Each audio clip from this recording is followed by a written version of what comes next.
দিচ্ছে এবং এমন একটা ভাব দেখাচ্ছে যে তারা কোনো অন্যায় করেনি, বরং পুরো দেশ জাতি তাদের সঙ্গে বেইমানি করেছে। তাদের অ্যাটিটিউড দেখে মনে হচ্ছে যে তারা এই জাতির জন্য নিজেদের শেষ রক্তবিন্দু তারা ঢেলে দিয়েছে, আর এই অকৃতজ্ঞ জাতি তাদেরকে নানা রকম কষ্ট দিয়েছে, দুর্ভোগ দিয়েছে, দুর্দশা দিয়েছে, নির্যাতন করেছে, জুলুম করেছে এবং তাদেরকে দেশ ত্যাগে বাধ্য করেছে। তারা সাধ্য তেতুলের বেশি।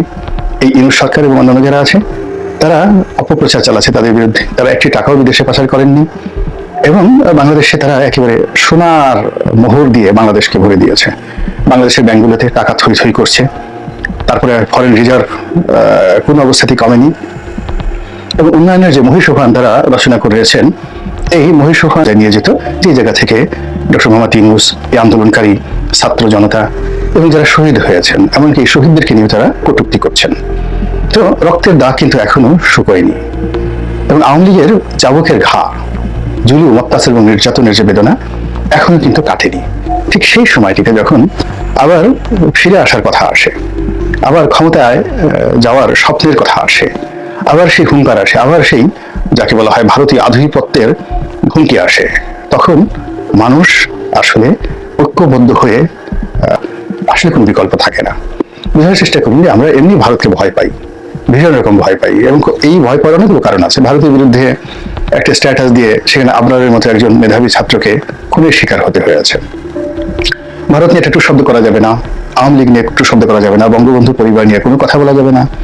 বঙ্গবন্ধু বা শেখ হাসিনার সম্পর্কে যদি ন্যূনতম একটা শব্দ উচ্চারণ করা হয়, তার জন্য সরকারি কর্তাদের চাকরি যাবে, তারপরে বিশ্ববিদ্যালয়ের শিক্ষককে জেলে খাটতে হবে, সাংবাদিককে মেরে ফেলতে হবে। এরকম অসংখ্য ঘটনা তো একটা দুটো নয়, হাজার হাজার ঘটনা গত 15 বছরের পর বাংলাদেশে আবার এত ত্রিশঙ্কু, মানে 3 দিক থেকে বিপত্তি। এক তো আইন শৃঙ্খলা নেই, দ্বিতীয়ত কিছু রাজনৈতিক পান্ডা যারা রাজনৈতিক দলের নাম ভাঙিয়ে আওয়ামী লীগের যে জুলুম অত্যাচারের কারখানাগুলো, সেই কারখানাগুলোর দখল তারা নিয়ে নিয়েছে। এই একটা বেদনা, মানুষ এটা সহ্য করতে পারছিল না, যে লাউ সেই কুদু বলছিল।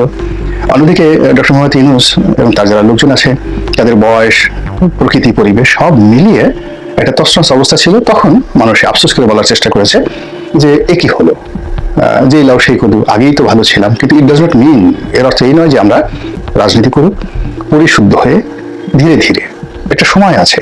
কিন্তু এটা এখনই নয় যে আজকে ডক্টর মোহাম্মদ ইউনূস চলে যান, কালকে আবার আওয়ামী লীগ ফিরে আসুক, বিএনপি আবার দৌড়ে পালাক, জামাত আবার গর্তে ঢুকুক, হেফাজতের যারা লোকজন আছে তাদের সবাইকে, যারা জেল থেকে বের হয়েছে তাদেরকে আবার জেলে ঢুকানো হোক। আসলে আওয়ামী লীগ আসলে যদি ইমিডিয়েট আসে, এর বাইরে কি হবে বলেন?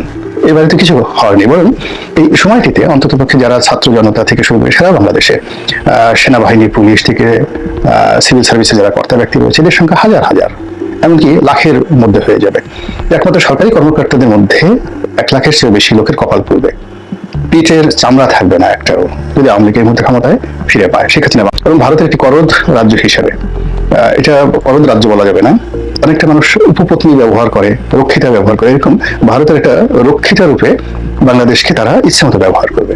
কিন্তু বাংলাদেশের কোনো ফ্রিডম, এমনকি তাদের যে সকল অঙ্গরাজ্য রয়েছে তাদেরকে যে সকল সুযোগ সুবিধা দেওয়া হয় সেগুলোও দেওয়া হবে না। এটা বাংলাদেশে একেবারে সাধারণ যে প্রান্তিক জনগণ, এমনকি আওয়ামী লীগের যারা সাধারণ লোকজন, তারাও কিন্তু বিশ্বাস করে।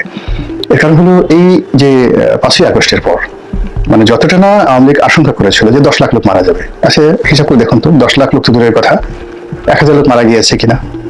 1000 লোক মারা যায়নি। অথচ এই আওয়ামী লীগের লোকজন শুধুমাত্র এই জুলাই আগস্টের বিপ্লবের সময় প্রায় 2200 থেকে 2300, কেউ কেউ বলেন 3000 লোককে তারা একেবারে সরাসরি খুন করেছে এই সময়টিতে। তো তার প্রেক্ষাপটে অন্তত 5ই আগস্টের পরে 3000 লোক তো খুন হতে পারতো আওয়ামী লীগের, কিন্তু সেটা তো আওয়ামী লীগদেরকে আশ্রয় দিয়েছে, জামাতের লোক আশ্রয় দিয়েছে।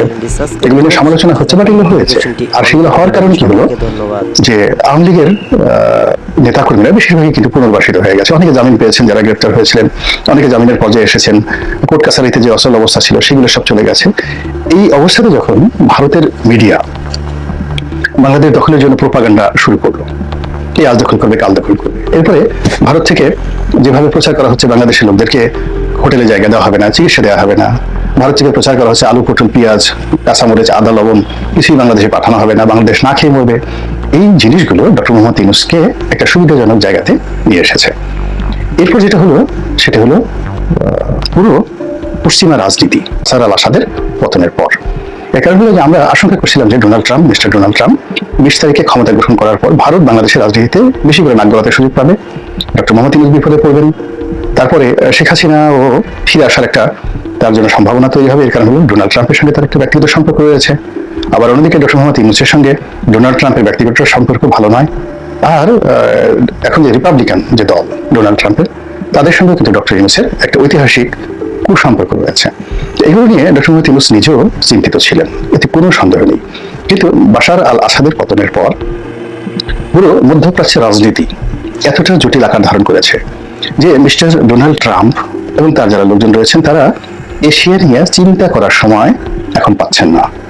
বরং এই যে জো বাইডেনের শেষ সময়টিতে হঠাৎ করে তার কাছে ইউক্রেন যুদ্ধ বন্ধ করার জন্য তিনি যেভাবে মরিয়া হয়ে পড়েছিলেন মিস্টার ডোনাল্ড ট্রাম্প, এটি এই মুহূর্তে পর মিস্টার ভ্লাদিমির পুতিন সত্যিকার অর্থে মহা বিপদে পড়েছে।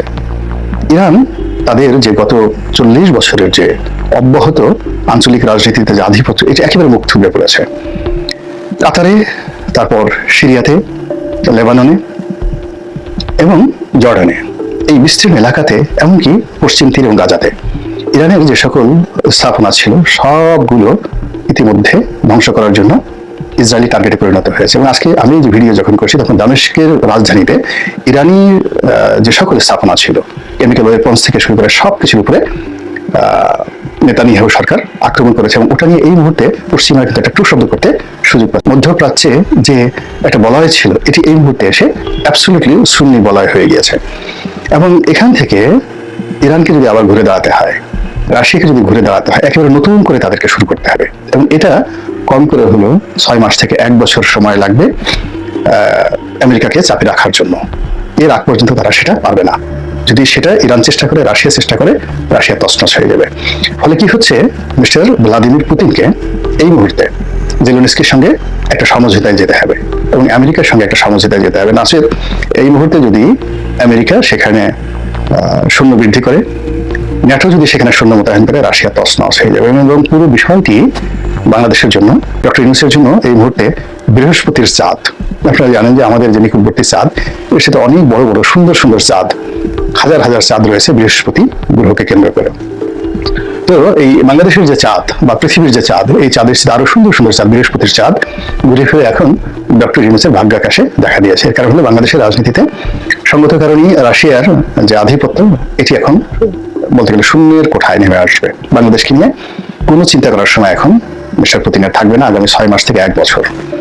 2 নম্বর হলো যে রাশিয়ার এই দুর্বলতার কারণে ভারতও তাদের নিজেদের পিঠের চামড়া ঠিক রাখা, রাজনীতি ঠিক রাখা এবং আমেরিকার সঙ্গে ইতিপূর্বে তারা যে সকল বাহাদুরি করেছে, ডুয়েল কর্মকাণ্ড করেছে এবং রাশিয়ার উপর ভিত্তি করে তারা যে সমস্ত হুমকি সিস্টেম, রাষ্ট্রের যে সিস্টেম এবং যে lobbyist group, anti Russian lobbyist group, তারা ভারতকে একেবারে রীতিমতো টুপি চেপে ধরবে। এবং ভারতের ও সকল স্বার্থের যে পরিমাণ, সংখ্যা এবং অবস্থা, তার সঙ্গে বাংলাদেশের সঙ্গে তাদের যে দ্বিপাক্ষিক সম্পর্ক, এটি একটা বিন্দুর মতো, জাস্ট লাইক এ ড্রপ। ফলে এই বিন্দুকে নিয়ে এই মুহূর্তে দিল্লির মাথা ব্যথা কোনো কারণ নেই। ফলে সে মিস্টার নরেন্দ্র মোদী এবং তার সরকার যে কোনো মূল্যে ডক্টর মোহাম্মদ ইউনূসের সঙ্গে সমঝোতা করার চেষ্টা চালাবেন। এই সুযোগটিকে কাজে লাগাতে পারেন এবং তিনি যদি হিংসা বশত কোনো কাজ না করেন, মনোমস্তিষ্ক স্থির রাখেন, ধীর থাকেন, তাহলে হয়তো তার যে শেষ বয়সে তার জন্য একটা নতুন দিগন্তের উন্মোচন হবে। আবার এটি শনির দশায় পরিণত হয়ে যাবে যদি আমরা রাজনৈতিক কলহ বিবাদ বাড়িয়ে দিই, বিএনপি জামাত কলহ বিবাদ বাড়িয়ে দেয়, জামাত হেফাজত কলহ বিবাদ বাড়িয়ে দেয়, হেফাজত চরমোনাই গন্ডগোল করে, চরমোনাই শর্ষিনা গন্ডগোল করে এবং তাবলিগ জামাতের 2 গ্রুপ যদি রক্তারক্তি শুরু করে দেয়, তাহলে হয়তো এই যে বৃহস্পতির যে চাঁদ দেখা দিয়েছে, এটা ভারতের জন্য নয়, এখানে কারো কিছু দায়ী থাকবে না। মধ্য থেকে আমরা নিজেদের সঙ্গে একটা জনযুদ্ধে, একটা সিভিল ওয়ারে জড়িয়ে পড়বো। তো